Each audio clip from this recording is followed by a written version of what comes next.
سال 137 پس از میلاد مسیح برابر با 890 سال پس از تأسیس روم.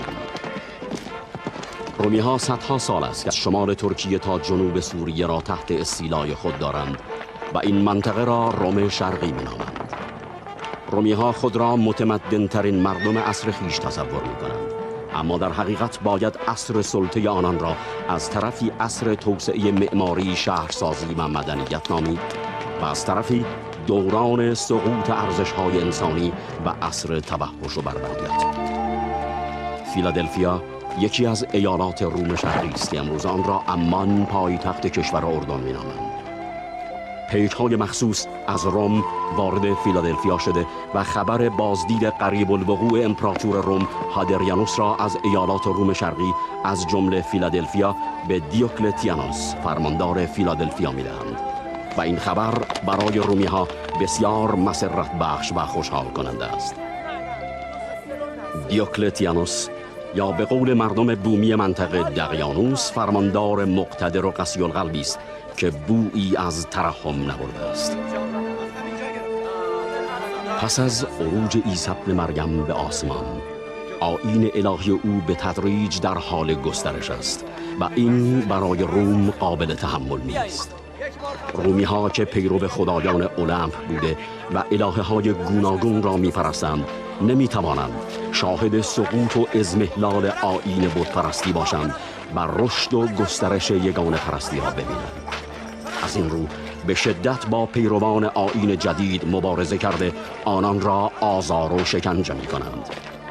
ولی با این همه سخت گیری ها تا کنون نتوانستند راه گسترش آیین جدید را مسدود کنند.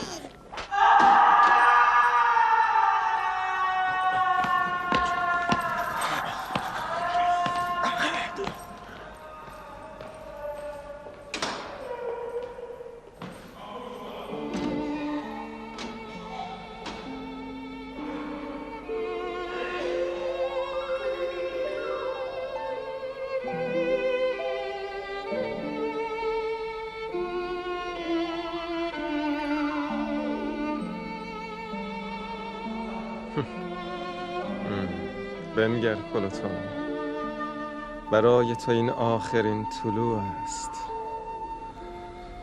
شاید خورشید فردا را مشاهده نکنی.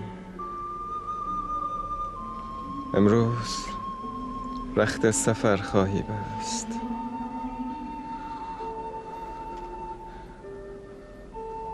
اما سفر به کجا؟ جوار رحمت پروردگارت. یعنی این عاصی را رخصت دیدار عنایت خواهد کرد؟ ای مهربان، گیرم که بزرگی کردی و این حقیر را بخشیدی و این بیچاره را به جوار رحمت خیش برکشیدی. من که خود را می شناسم، با این همه شرمندگی چه کنم؟ تو شب را نخفته ای پلوتون؟ به زودی خواهیم خفت، خوابی بس طولانی و از آن پس بیداری ابدی. پلوتونیوس، به راستی اگر پس از مرگ حیاتی و پس از این همه رنج پاداشی نباشد چی؟ یعنی ممکن است وعده هزاران پیامبر راستگو تحقق نیابد؟ نه، نه. پلوتونیوس سانکتوس، برخیز. در را باز کن. برخیز. او را کجا میبرید؟ دادگاه. راه بیا. خدا با ماست پلوتونیوس. رحمت پروردگار در انتظار توست. نترس. خاموش. به خدا متکی باش. نترس پلوتونیوس. شجاع باش پلوتونیوس. ایمانت را به دنیا نفروشی.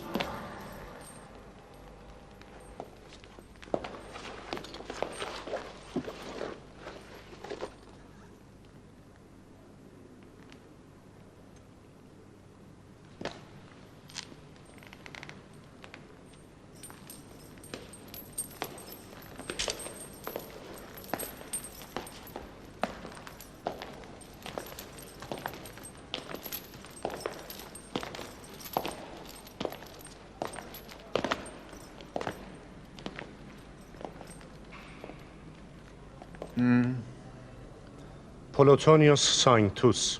ملیت رومی. اهل همین شهر، فیلادلفیا. اتهام را بخوان.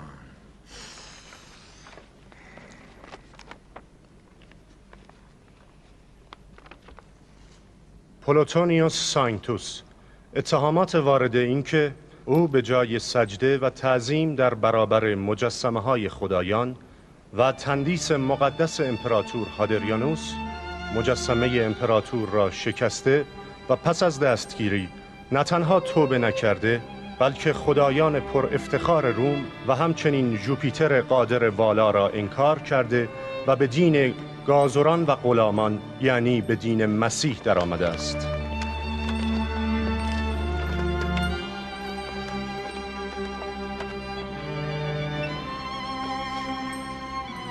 درست است.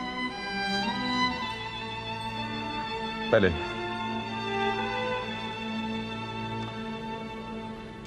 مجازات تو مرگ است، اما بدترین مرگ ها یعنی سوختن در آتش.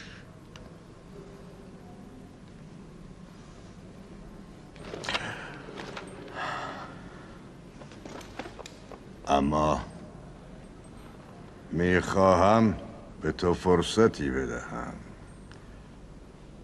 شنیدم بزرگ شما فردی است به نام ادونیا. اگر جای او را نشان دهی در مجازاتت تخفیف داده خواهد شد.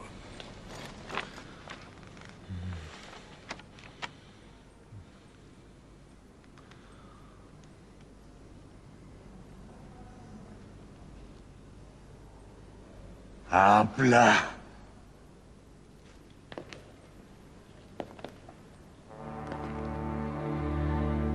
این دادگاه پلوتونیوس سانکسوس را به جرم شکستن تندیس امپراتور و پرستیدن خدای بیگانه و ایجاد آشوب در بین بندگان امپراتور هادریانوس به مرگ محکوم می‌کند. طبق این حکم تو امروز ظهر در مقابل معبد آپولون در آتش افکنده خواهی شد.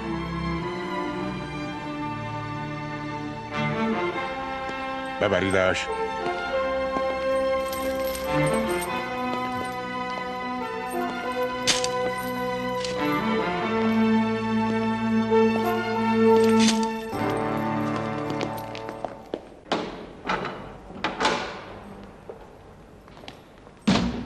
آی زندانبان، بیا او را تحویل بگیر.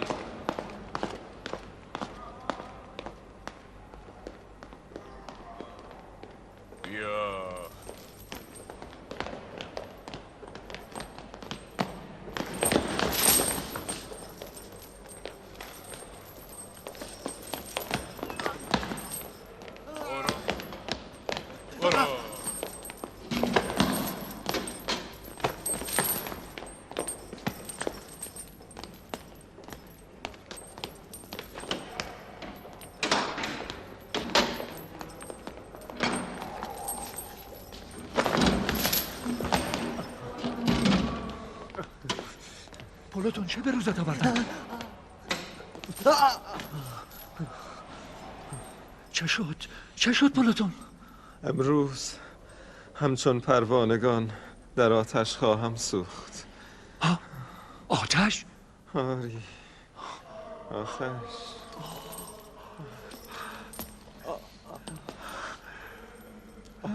یعنی سخت‌ترین مجازات؟ سخت‌ترین مجازات برای بدترین گناه، یعنی شکستن تندیس امپراتور. چرا آتش؟ چه فرقی می کند عدنان؟ چرا فرق می کند؟ قبلا زناکاران و خطاکاران و جادوگران را در آتش می سوزاندند، اما حالا موحدین را. در نهایت باید رفت. طریق آن چه فرق می کند؟ چه آتش، چه صلیب و چه قفس شیرها.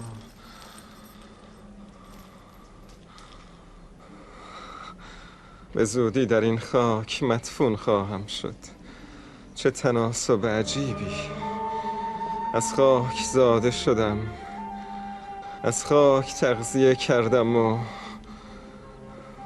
در خاک مدفون خواهم شد. اما می ترسم. یعنی تو از مردن می ترسی؟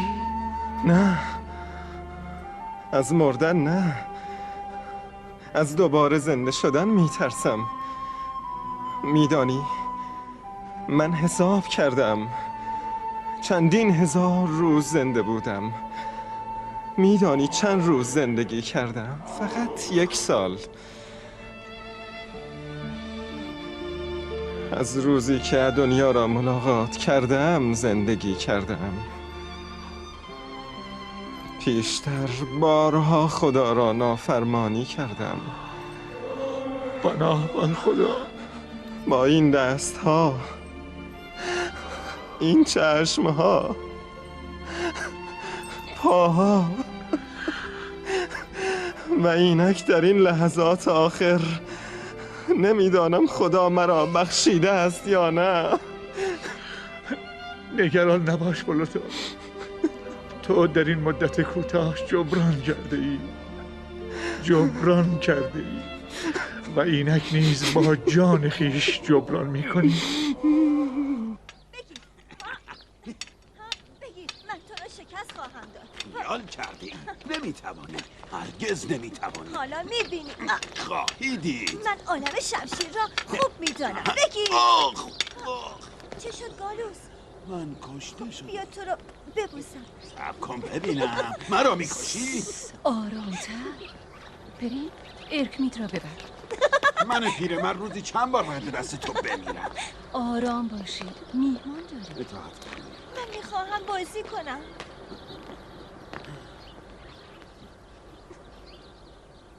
ما همه توانمان را باید برای حمایت از محرومان به کار گیریم.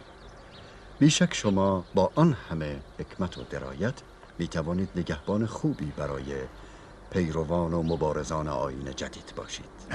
درسانی، شما به عنوان داماد دیوکلتیانوس و همسر بانو هلن با نفوذتان در قصر می توانید نهایت بهره برداری را بنمایید.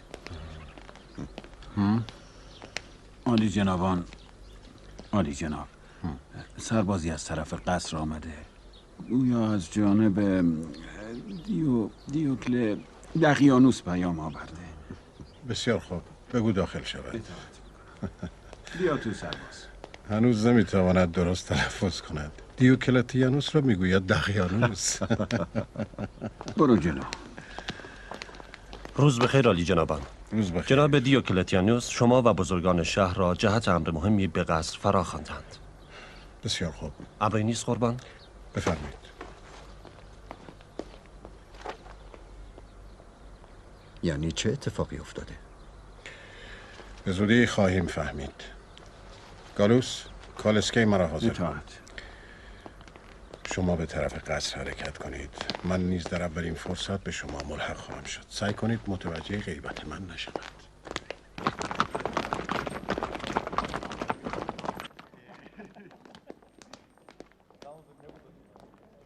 راه برید. چه شده؟ باید از اون خبرهای رسیده باشه. نمیدانم چرا تمام اعیان شهر را به اینجا فرا زد. چه درود بر شما. درود بر شما. چرا نمی‌آیید؟ نمیدانم بزرگان یهود را چرا خبر کردند. حتما امر مهمی پیش آمده. درود بر عالی جناب. فکر می‌کنی چه شده؟ روز سپیک از روم رسیده. درود بر مشاوران جناب دیوکلتیانوس. درود بر شما. درود بر شما. درود بر شما. درود بر جناب جولیوس و دیگر بزرگان. به به جناب قاضی. میبخشید جناب جولیوس، من چند لحظه با شما کار دارم. میخواستم گزارشی از محاکمات را عرض برسانم. عالی جنابان، عالی جناب دیوکلتیانوس مشغول مذاکره با پیک‌هایی هستند که از روم رسیدند. عالی جنابان باید کمی صبر کنند. بهتر ما به گزارش خود میرسیم. تعداد دستگیر شدگان امروز 11 نفر است که 6 نفر آنان مسیحی‌اند و با بقیه هم جرایم گوناگون دارند. از محاکمات چه خبر؟ خبرهای خوبی ندارم. بیشتر مسیحیان مقاومت میکنن، اما کسانی هم هستن که توان مقاومت ندارن و توبه میکنن یا وادار به توبهشان میکنیم. توبه کنندگان همکاری هم میکنند؟ بعضی از آنها، مثلا یکی از معتقدین به تسلیس امروز مخفیگاه ادونیای مبلغ را افشا کرد. او را دستگیر کردید؟ خیر عالی جناب. او طعمه بسیار خوبی است. اگر او را تحت نظر بگیریم با پیروانش یک جا می توانیم دستگیرشان کنیم. بسیار خوب. پس کاملا مراقب باشید طعمه نگریزد. من یک نفر را به مراقبت خواهم گمارد.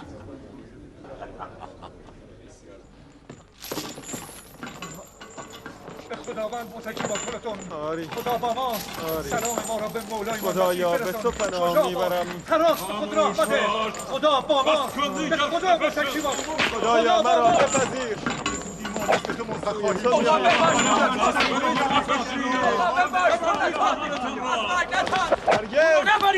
او را نبرید مقاومت کنید. از برگتان او را نبرید. منتظر انتقام خداوند باش. مقاوم باش. بالاخره روزی جریبان روزانه به ما را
خدایان روم را کافر شده است. تندیس امپراتور را شکسته گستاخ شده است. او را باید سوزاند. آره. تندتر قدم بردار. هجوم.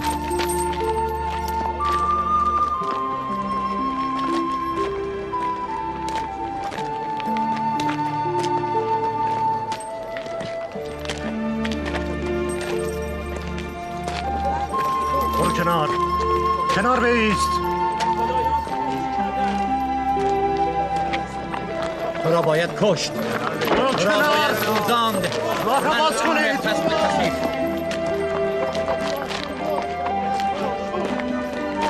همینجا باید کنار. کنار. راه را باز کنید. کنار بروید. پس چرا این ملحد پست را نمی آورند؟ او آمد. بهترین مجازات برای آنان سوزاندن است. زنده باد قاضی کایوس. اگر سزای آنها سوزاندن است پس مجازات شما چیست؟ مثل اینکه یادتان رفته شما هم خدای آنان را میپرستی. یهود جز یهوه خدای قوم خود را نمیپرستد. هر کس خدایانی جز خدایان روم را بپرستد مستحق مرگ است، حتی اگر از فرزندان یهود باشد. تو حق نداری به قوم یهود اهانت کنی. چرا میخواد چه کنی مردک رز؟ ساکت باشید. چه خبر است؟ آرام باشید. کنار بروید. راه را باز کنید. راه را باز کنید. کنار بیستید. کنار بیستید. تکان بخور مردک ملعون. حرکت کن.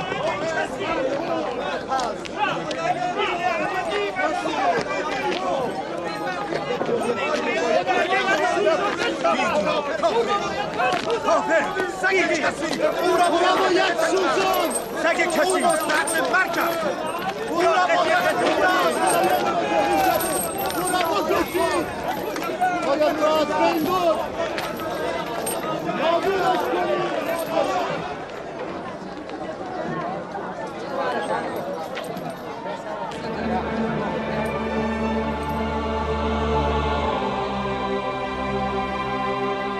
جوان بیچاره.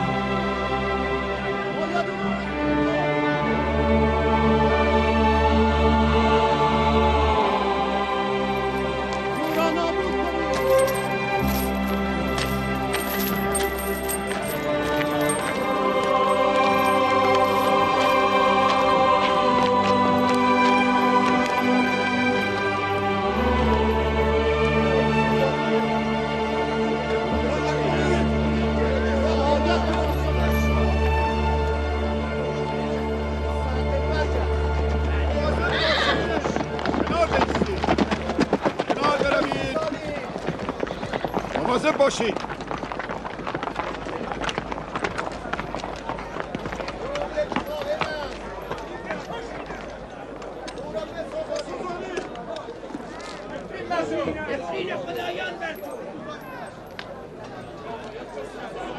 به حکم دادگاه عالی فیلادلفیا و به فرمان عالی جناب دیوکلتیانوس، پلوتونیوس سانکتوس اهل فیلادلفیا به جرم توهین به خدایان و امتناع از تقدیم قربانی به پیشگاه تندیس مقدس امپراتور و شکستن تندیس و نیز به جرم گرویدن به دین دروغین عیسی ناصری محکوم به مرگ می شود. این سزای کسانی است که از دین جدید پیروی کنند و از فرمان روم سرپیچی نمایند. حکم دادگاه که سوختن در آتش می باشد همینک اجرا می شود و جسد او پس از سوزاندن 3 شبانه روز در این مکان خواهد بود تا طعمه پرندگان شده و درس عبرتی باشد برای کسانی که خدایان قدرتمند روم و آیین مقدس امپراتوری را رها کرده و به دین فرومایگان گرویدند.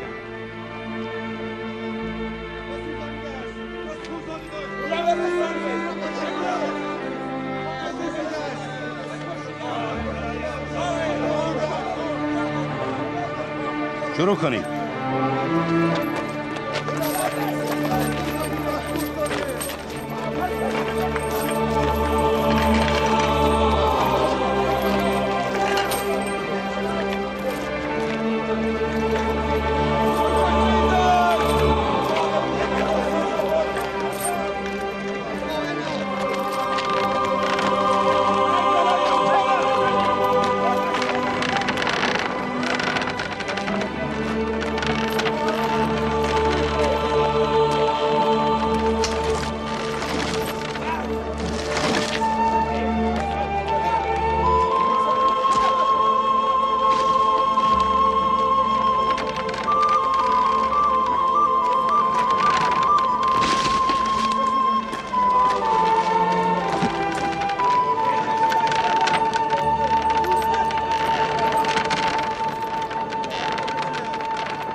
دست نگه دارید.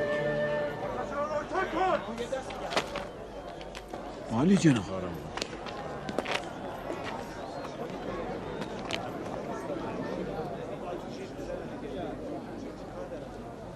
پلوتونیوس سانکتوس، آیا قبل از مرگ حرفی برای گفتن داری؟ این آخرین مهلتی است که به هر متهم داده می شود.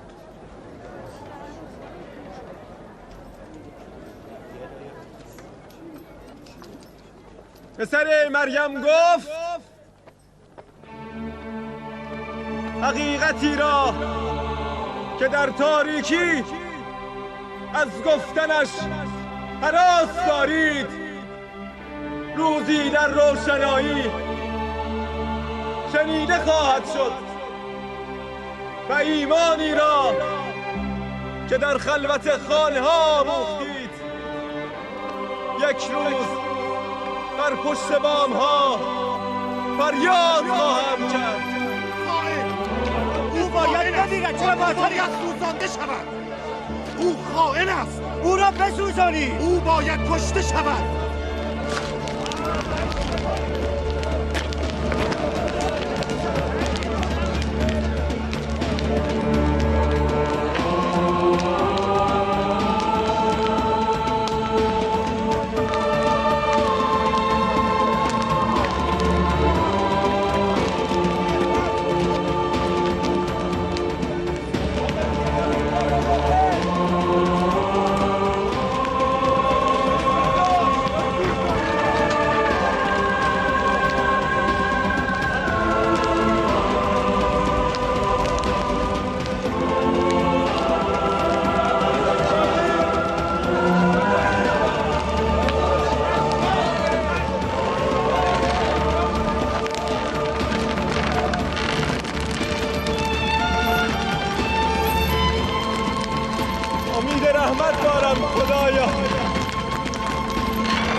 بپذیر پروردگارا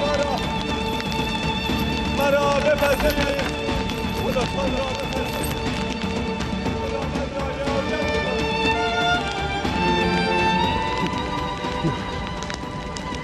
خداتون سلام ما را به مولایمان مسیح برسان.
عالی جناب دیوکلتیانوس.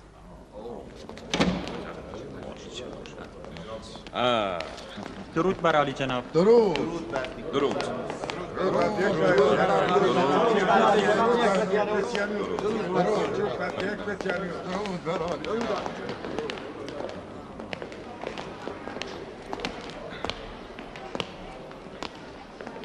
درود بر عالی جناب. راحت باشید.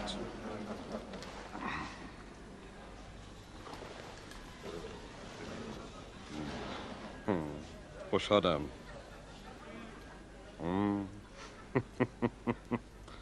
خوشحالم که همه شما را در اینجا میبینم.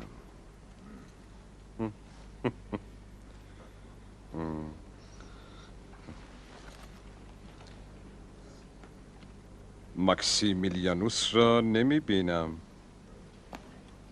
جناب ماکسیمیلیان در امور منظم و در شرف حضور وقتشناسند. بیشک به زودی خواهند آمد عالی جناب. گویا جناب دیوکلتیانوس ما را برای امر مهمی احضار فرمودند. بله، همینطور است. فیلادلفیا به زودی شاهد فرارسیدن بزرگترین روز تاریخ خود خواهد بود. روزی که شاید در تاریخ فیلادلفیا هیچگاه تکرار نشود. امروز را باید به بحث و گفتگو پیرامون امری مهم صرف کنیم. پیک مخصوص خبر آورده است که به زودی مناطق شرقی سرزمین‌های امپراتوری عظیم روم به قدوم خدایگان امپراتور هادریانوس مزین خواهد شد.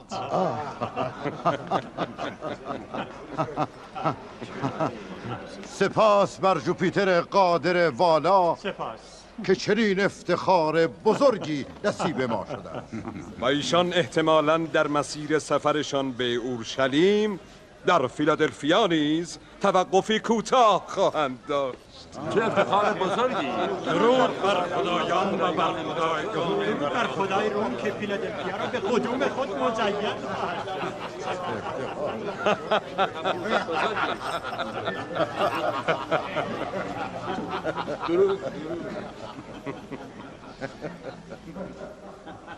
فرمودید احتمالاً خواهند آمد، یعنی اطمینان ندارید؟ احتمالاً از این جهت که ممکن است مسیرشان را تغییر دهند، ولی فعلا تصمیم این است و ما باید آماده باشیم. پناه بر جوپیتر قادر والا، چه سعادتی دیدار با امپراتور. نه، دیدار با خدای ملت روم، بلکه خدای نیمی از جهان. این افتخار نصیب هر انسانی نمی شود. من شنیدم جناب دیوکلتیانوس با خدایگان امپراتور همرزم بودند. بله، در زمان امپراتوری تراژان جناب هادریانوس فرماندهی لشکر عظیم روم را به عهده داشتند و من هم یکی از افسران ارشد ایشان بودم. آیا این درست است که شما جان عالی جناب هادریانوس را نجات دادید؟ میبخشید عالی جناب. من آنگونه که شنیدم صحنه بسیار عجیبی بوده است. در جنگ با ایرانیان به ناگاه دشمن هجوم آورده و بسیاری از رومی ها را وادار به عقب نشینی می کنند و جناب هادریانوس در محاصره قرار می گیرند. لحظه ای درنگ به قیمت جان ایشان تمام می شده است. لذا جناب دیوکلتیانوس که وضع را بسیار خطرناک می بینند درنگ را جایز ندانسته با عرابه حلقه محاصره را شکسته و ایشان را نجات می دهند.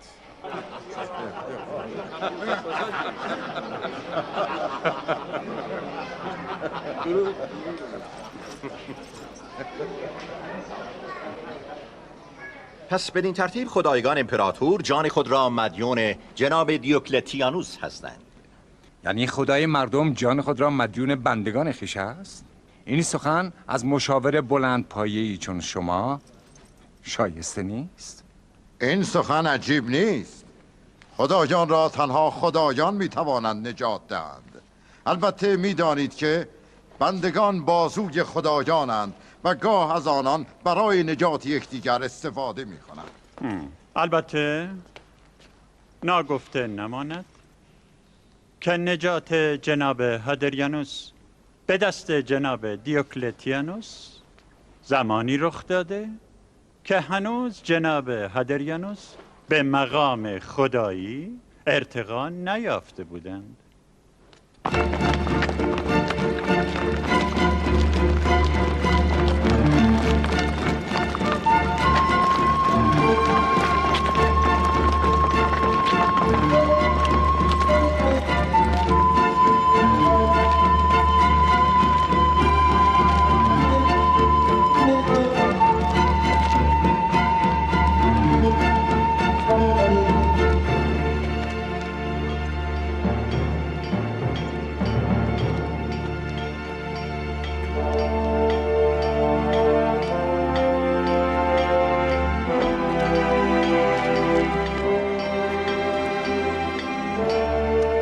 به نالهای اسبم نگاه میکنی آهنگر؟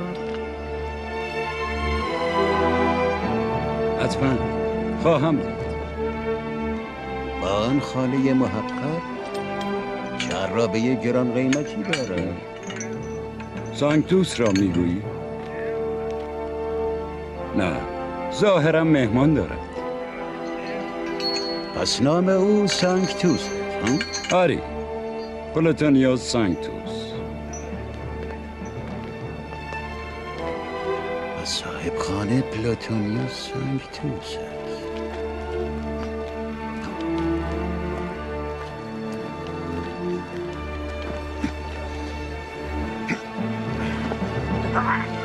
کجا؟ پس نعل اسبت چه شد؟ اوستا رفت. مگر نعل نمیخواستی؟ مگر بیماری؟